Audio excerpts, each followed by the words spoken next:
Well, Deputy Prime Minister and Education Minister Julia Gillard joins us now in our Parliament House studio. Julia Gillard, welcome. Good morning, Fran. Why should a student living in Bendigo or Launceston or Orange miss out on the lighter eligibility criteria while university goers from other parts of regional Australia remain under the existing work test?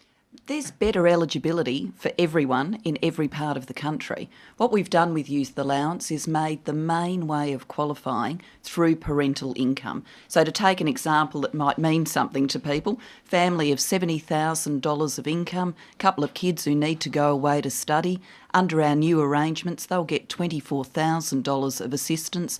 Under the old arrangements, they wouldn't have got anything at all. So this is beneficial right across the country. The opposition ran a scare campaign saying they wanted an extra $1 billion spent on youth allowance, money they never put in when they were the government.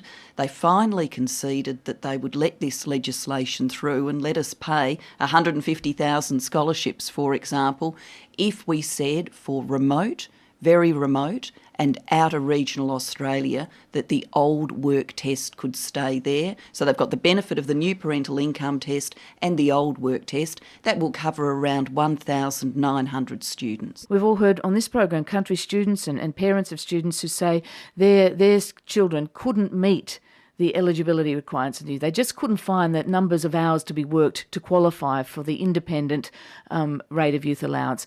Now, why have a two-tier system? I guess you've got to draw a line somewhere, but National Party MP Darren Chester says that in his electorate, towns 2 and 3 minutes apart will be excluded from the lighter eligibility test because of a line on a map. We put forward a system that was going to give 29 times more scholarships than the old system, that was going to benefit 100,000 students who would get youth allowance for the first time or more youth allowance. And everyone likes that. And if you did the breakdown, electorate by electorate in this country, every electorate would have had more students getting youth allowance. So some assumption that the system we put forward disadvantaged regional or country kids is not true. Well, except you've acknowledged it to some extent, haven't you, by allowing some to operate under these old eligibility rules? What I've done is I had to get this legislation through. I had students going to university I couldn't pay money to.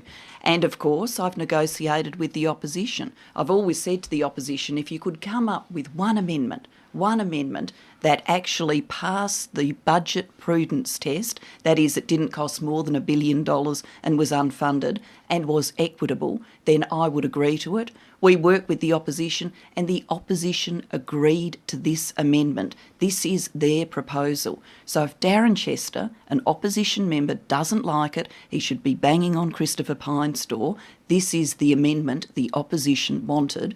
The so-called lines on the map are not my creation. They are a geographic index that has been used broadly by every government since 2001, been used for health programs, education programs and the like. So once again, if Darren Chester doesn't like that, he can get John Howard on the phone or he can talk to Tony Abbott about it, because Tony Abbott used this index when he was a government minister. Okay, well, you eventually did get this through and it will be law just in time for university students, which is great. But speaking of the Senate, there are about 30 bills stuck in the upper house. Parliament rises tonight for 7 weeks. When you come back, there'll be a budget to pass. There'll be introduced legislation for paid parental leave, which will be hard argued, I'm sure. The ETS legislation is still to be done. How are you going to get all this through before an election? There may only be 5 more sitting weeks left. Well, that's a question you have to put to Tony Abbott, Fran, because his reaction to every piece of legislation is to just say no. And if we look at this student income support bill, it's a case study. The opposition, Labor backbenchers, independents, Greens, Senator Xenophon raised that there was a problem with the transition issue. I negotiated with the Greens and Senator Xenophon and the country independents, and we wholly fixed that. The opposition still wouldn't pass the bill. The principal problem they'd identified, completely fixed, and they still wouldn't pass it. I say to them for months and months, generate an amendment that is fiscally prudent and equitable. And the first time they ever talk anything that looks like Turkey is last Tuesday when I hounded them into giving me an amendment. When you've got that kind of politics, the politics of saying no, the politics of expectation raising in communities associating with protest movements, only then to abandon them, as the Coalition has on the Youth Allowance matter, they're now promising if they're the government, they'll have a review, Fran, not spend the $1 billion they've been promising country students. They'll have a review. I don't think you can knock anyone for saying they'll have a review, but there is a sense. I seriously think if you've gone round country Australia to places like Shepparton and looked country kids in the eye, as Coalition members had, and said, I'm campaigning for you to get full youth allowance, then the least you could do is make it your election policy. The election policy of the opposition is for a review. There is nevertheless a sense that Parliament is perhaps becoming dysfunctional. The government's not getting its agenda through.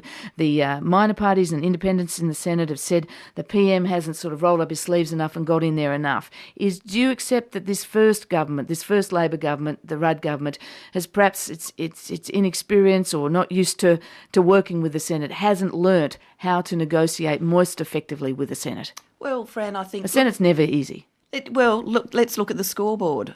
Global financial crisis, economies in meltdown around the world, people fearing double-digit unemployment rates, and in that crisis environment, what does the opposition do, the Liberal Party? They block our stimulus package. We negotiated with the independents to get it through.